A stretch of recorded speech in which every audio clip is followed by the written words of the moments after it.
Менің атым Нұрлан, жасым 7-де. Мен өзімнің анам Жансаяны және әкем Асқарды қатты жақсы көрем. Шынымды айтсам, жақсы көрем, бірақ кейде олардан қатты қорқамын. Олар мені үнемі ұрады, соққыға жығады. Неге ұратынын білмеймін. Ешқандай жазығым болмаса да мені ұра береді. Таң ата салысымен ұйқымнан оянып мектепке бардым. Мен жақсы оқитынмын. Сынып жетекшім, яғни Жұлдыз апай, мені өте жақсы көретін. Ал мен барлық сыныптастарымды жақсы көретінмін. Білесіз бе, менің досым жоқ. Қоңырау уақытында мен сыныпта отырамын да, қарындашпен сурет саламын. Ешкім менімен дос болғысы келмейді. Мен сыныптастарымның жанына барып, олармен ойнағым келеді. Бірақ олардың барлығы да мені итеріп тастап, жоғал бар, сенің түрің жаман дейді. Білесіз бе, олар мені неге түрің жаман дейтін? Себебі менің бетімде үлкен тыртық болатын. Әкем мені қатты ұрған кезде бетім жараланып, сол тыртық бетімнен кетпей қойды. Мен ол сөзге ренжімеймін, себебі оларды жақсы көремін. Дәл сол күні сабақтан шыға салысымен үйге келдім. Үйге келіп, ескі киімдерімді киіп далаға шықтым. Дала аяз, қақаған қыс. Күннің суығынан қатты тоңып, әлім құрып зорға жүрдім. Сөйтіп жүргенімде артқы жақтан бірнеше бала келіп мені ұрып соғып, жерге құлатып, тепкілей бастады. Олардың бірі: сенің түрің өте жаман, сенің түрің қорқынышты, сен ешкімге керек емессің, қаңғыбас дегенін естіп қалдым. Мен қатты жыладым. Олардың ұрғанына немесе тоңғаным үшін емес, достарым болмағаны үшін жыладым. Ал мен оларды сонда да жақсы көремін. Үйге жылап келдім. Сыртқы бейнемді көріп анашым шашымнан қысып ұстап, оны татқылап айғайлай бастады. Қайда болдың оңбаған? Мына түрің не? Ақымақсың ғой сен.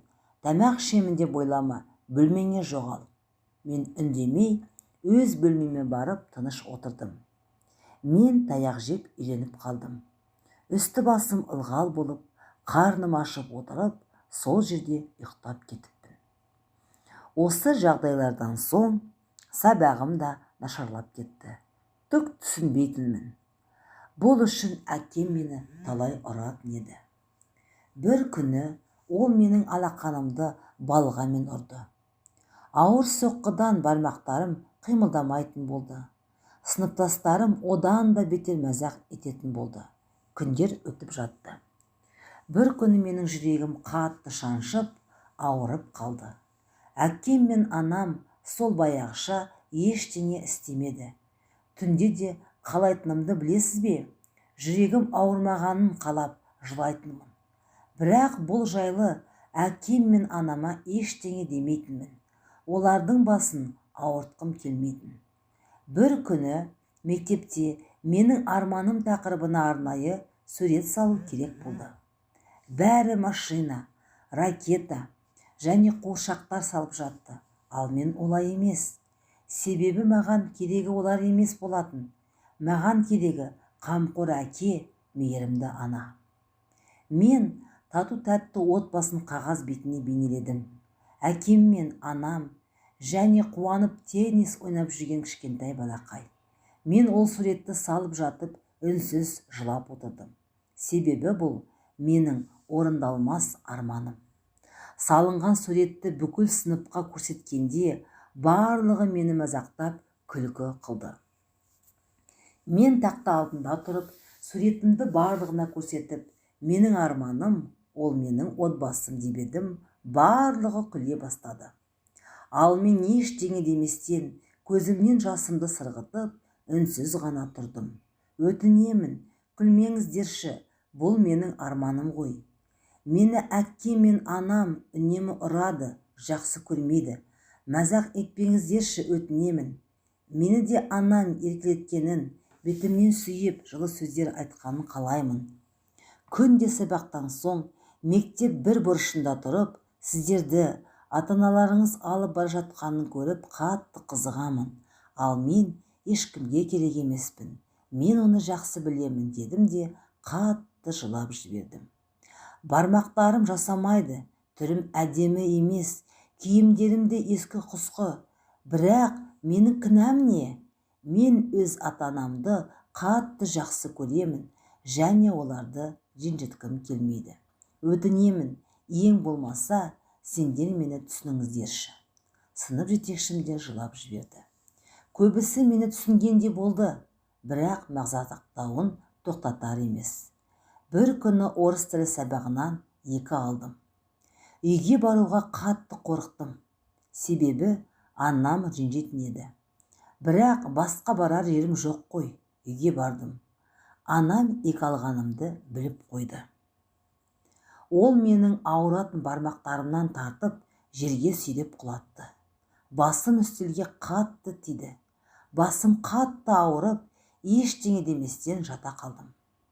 Қатты соққы алып, енді еден үстінде жаттым. Орнымнан тұра алмадым. Аяқ қолым жансызданып қалды. Анам мені ұрып соғып, сыртқа шығып кетіпті. Анам даладан келе салып, сені қанша жыл өсірдік, ал сен ең болмаса сабақты дұрыс оқи алмайсың, оңбаған. Қазір әкең келсін сазайыңды береді. Мен сені аямаймын. Мен тек мама, өтінемін. Әкеме айтпаңызшы, мен түзелемін, уәде беремін деп айтып үлгердім. Әкем келді. Ол да мені қатты ұрып соғып, талдырып тастады. Басқа ештеңе есімде жоқ. Ауруханада ояндым. Алақаныма қарасам, бармақтарым мүлде жоқ екен. Терезеден қарап тұрып жылай бердім. Жаңа жыл жақындап қалған еді. Балалар ойнап жүрді. Аналары оларды еркелетіп, сүйіп жатқандарын көріп қатты қызықтым. Ал мен анамның күлімдеп, мені еркелеткенін ешқашан көрмеген едім. Олар мені тек ұрып соғуды ғана білетін еді. Сынып жетекшім келіп, жағдайымды сұрап, біраз көңілімді көтерді. Ол менің жақын досым. Жарты жыл өтті. Мен жақсы оқи бастадым. Бір күні үйде отырып, ішіп отырған шайды төгіп алдым. Олар мені тағы да ұра бастады. Кенеттен жүрегім ауырып қалды.